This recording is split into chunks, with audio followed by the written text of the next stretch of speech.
What's up, guys? It's Richie here with week 12 of college football. The season's almost over. It's all really big conference races.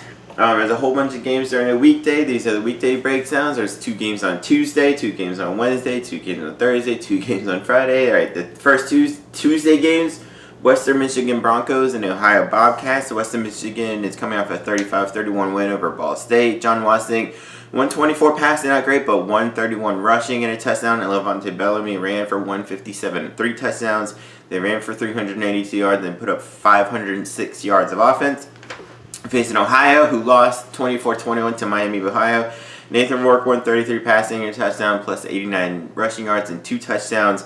They ran for 241. They turned over twice. I expect this to be a really high-scoring game. These are usually 2 of the better offenses in the entire MAC. Nathan Rourke, Ohio's kind of been struggling this year. Nathan Rourke's really good quarterback. Westing for Western Michigan's a good quarterback. I'm going to go Western Michigan with the win here because Ohio has just not very been consistent this year, and Western Michigan has looked a little bit better. But I do think this is going to come down to a last-second field goal, last-second touchdown. It could be in the 40s for both teams. This should be a pretty fun game to watch. I'll go Western Michigan there. All right, Eastern Michigan and Akron. Eastern Michigan is trying to keep their bowl hopes alive. They're 4-5. Akron hasn't won a game this year. Eastern Michigan, they lost their last game 43-14 at Buffalo. They only had 210 yards. They only ran for 25 yards.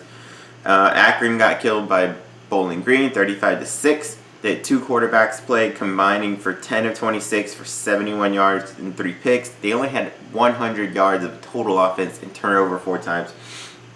I got Eastern Michigan here. Eastern Michigan is, they're relatively inconsistent, but they can put up some points. A good quarterback playing Akron hasn't done. They're 0-9 and they haven't even looked competitive. So I'll go Eastern Michigan. All right, Wednesday games. Bowling Green, Miami of Ohio. Bowling Green is trying to keep their slim bowl hopes alive. They're 3-6. They have to win their last 3 games. Miami of Ohio, they're 5-4. They actually lead their part of the division in the MAC. I think the MAC East division. And so Miami of Ohio, they want to win it to try to maintain that lead. Bowling Green, they beat Akron 35-6. Grant Lloyd passed for 113, a touchdown, ran for 1. They ran for 156 as a team. Their defense had 6 sacks, 4 turnovers, and only allowed 100 yards. Miami of Ohio is coming off a big win over Ohio, 24-21. Jalen Bester ran for 84 yards and 2 touchdowns. Defense had 3 sacks and 2 turnovers. This is a dangerous game. Bowling Green, they're not too bad. They're pretty competitive. Grant Lloyd can move the ball a little bit on offense. However, I think Miami of Ohio is just a better overall team right now. They're also 1 win away from bowl eligibility. I think Miami of Ohio will win this, but I think this will be closer than people might think of this game. I think at Northern Illinois and Toledo. Northern Illinois has kind of fallen off this year. They're only 3-6. They have to win out just to get to bowl eligibility. Toledo is already 6-3 and trying to fight to get into the bowl conference title game. Northern Illinois had a bye. Their last game was a 48-10 loss to Central Michigan. Ross Bowers, 221 passing, a touchdown, but he threw 3 interceptions. They only ran for 22 yards and had 4 turnovers in that game. They can't do that if they want to beat a high-powered Toledo team.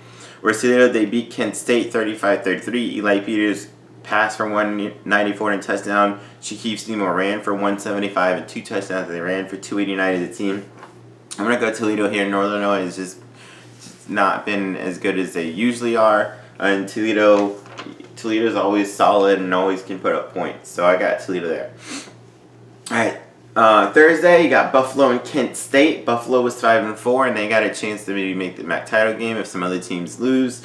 Kent State, they're 3-6. They've been pretty competitive this year. Their quarterback, Dustin Crum, has been playing really well. They want to try to get to a bowl game, so I expect this to be a little bit kind of close. This will be a tough one to pick.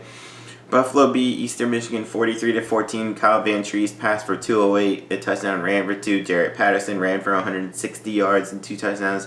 They ran for 252. Their defense had 5 sacks and a safety. And Kent State, they lost a close one to Toledo 35-30. Dustin Crum, 257, 3 touchdowns, plus 40 rushing yards and a touchdown rushing. Kavius Price, 4 catches, 102. Defense forced 2 turnovers. I think this will be pretty close. Man, Kent State's hard to pick against, but I'm going to go Buffalo here.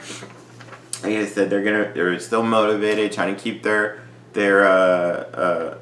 conference title aspirations alive. Technically, Kent State is sort of in it too. Buffalo, though, they just need one more win at least to get to bowl eligibility, and I think they do it.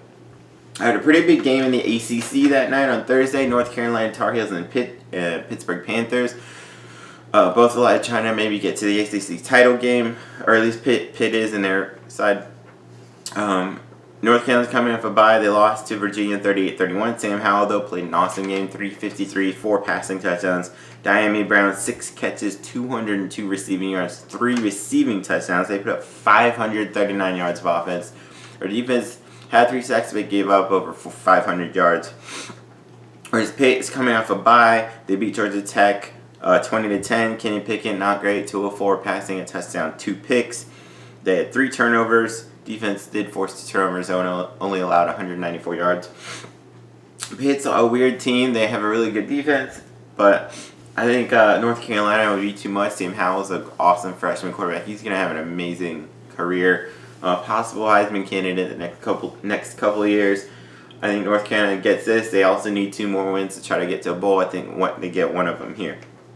All right, jumping to Friday, 2 pretty big games.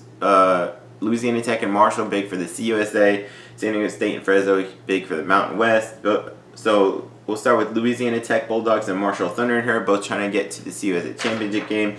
Florida Atlantic fans, you want Marshall to lose because Marshall right now, they have the head-to-head tiebreaker over Florida Atlantic. And Louisiana Tech has like a 1 or 2 game lead, and they're siding over Southern Miss. So Southern Miss fans want Louisiana Tech to lose. Louisiana Tech killed North Texas 52-17. Jamar Smith, 263 passing, a touchdown and pick, ran for 44. Adrian Hardy, 9 catches, 104. They put up 542 yards. They turn over twice. They can't do that against Marshall. Marshall is a really good team. They can capitalize. The defense, though, did force 4 turnovers and had a pick 6. Whereas Marshall's coming off a bye, they had a close win against Rice, 20-7. Isaiah Green, 269 and a touchdown. Brendan Knox ran for 130 and a touchdown. Defense had 3 sacks. I actually think this probably will be a shootout. This should be pretty high scoring. That being said, we're going to go Louisiana Tech. Louisiana Tech they're 8-1. They've looked really, really consistent in this year, and so I got La Tech. All right, then Fresno State, 4-5. They're trying to keep their Mountain West hopes alive. They're at least trying to get to a bowl. San Diego State, they're 7-2, and they're only 4-2 in the Mountain West. On their side, they're like a game or half a game ahead, right out of everybody. So this is a huge game. Fresno's coming off a 37-35 loss to Utah State. Jorge Reyna passed for 263. Ronnie Rivers ran for 102 and 3 touchdowns. They put up 419 yards, but they had 11 penalties in that game, and their defense gave up 525 yards. San Diego State, they lost to Nevada 17-13. Agnew passed for 196 and a touchdown. They had 9 penalties in that game. This would be pretty good. San Diego State is one of the best defenses in the nation. But they haven't gotten a whole lot going with their running game. And Fresno, they've shown they can at least put up points. Oh man, I'm actually gonna go Fresno here. I think Fresno should be able to just. San Diego State's defense is really good, but I think Fresno should just be able to do enough here. All right, those are my weekday picks. Check out all my other videos. Peace.